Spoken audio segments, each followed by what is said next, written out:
Umabot na sa milyon-milyon ang pinsala naging dulot ng bagyong Krising at habagat sa sektor ng agrikultura. May report si Vel Custodio.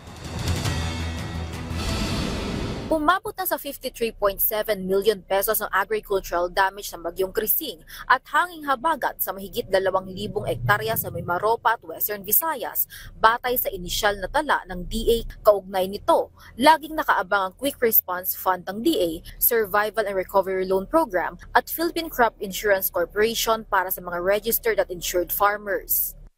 Ating ini-encourage o ini-hikayat ang ating mga fisher folk at saka ating mga farmers na magpatala muna sa RSPSA. Kung nakatala naman sila doon, pwede silang pumunta o makipag-ugnayan sa pinakamalapit na provincial extension offices ng PCIC, regional offices, or meron kami mga service desk. Pwede din po silang magpatulong sa mga municipal, yung LGU natin, DA-LGU, upang sa ganon ma-insure sila sa PCIC. Then, kung nakasiguro sila, ganito po yung tamang proseso. Meron po kami, mag-file po sila ng claim sa PCIC para matingnan ang kanilang mga pananim, ang kanilang mga livestock, o anumang agricultural investment na meron sila upang sa ganon alam namin at matasa ang damage ng kanilang mga investment na yon dahil sa nagdaang habagat o bagyo. Sa Mega Q-Mart, bahagyang may pagtaas ang presyo sa highland vegetables habang stable naman ang presyo sa lowland. May mga tumaas, kagaya ng carrots. Saan po ba nanggagaling yung carrots? Sa Baguio, stable na yung iba.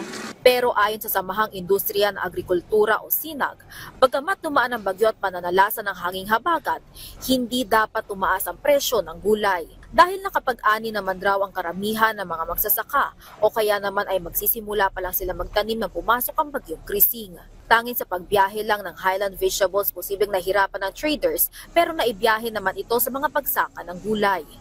Sabi naman ng mga farmers, nakakarating sa mga pagsaka ng mga products. Doon sa highland, yung sa lowland, wala ng mga products. So, we are hoping na hindi siya maging excuse ng mga traders or ng mga deheros for an increase sa prices dahil nadadala naman ng ating mga farmers yung kanilang mga produce doon sa mga pinagkukuhanan ng mga traders. Sa katunayan, bahagyang bumaba pa nga ang presyo base sa price ng ilang gulay kagaya ng ampalaya na 90 to 160 pesos ngayon. Pero bago manalasa ang bagyo ay 100 pesos ang pinakamababang presyo nito. Ang kamatis din na 25 to 90 pesos ang presyo ngayon, pero 35 pesos ang pinakamababang presyo noong nakaraang linggo batay sa monitoring ng DA. Nananatili rin stable ang presyo ng lokal na bigas. Nasa 40 to 50 pesos kada kilo ang prevailing price ng local rice depende sa klase.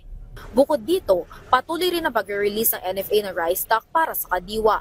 Patuloy rin ang paglalabas ng rice stocks ng National Food Authority sa mga LGU. Nilinaw din ng manager ng NFA Occidental Mindoro na hindi inabot ng baha ang NFA rice stocks. Kapaleta naman po siya, yung ibang warehouse namin, naka-2 o 3 paleta siya, yung alam namin ng mga vulnerable sa baha. So naglagay kami ng 2 o 3. Kaawa po ng Diyos hanggang sa isang paleta lang naman umabot yung tubig. Kaya safety pa rin po siya. Vel Custodio para sa Pambansang TV sa Bagong Pilipinas.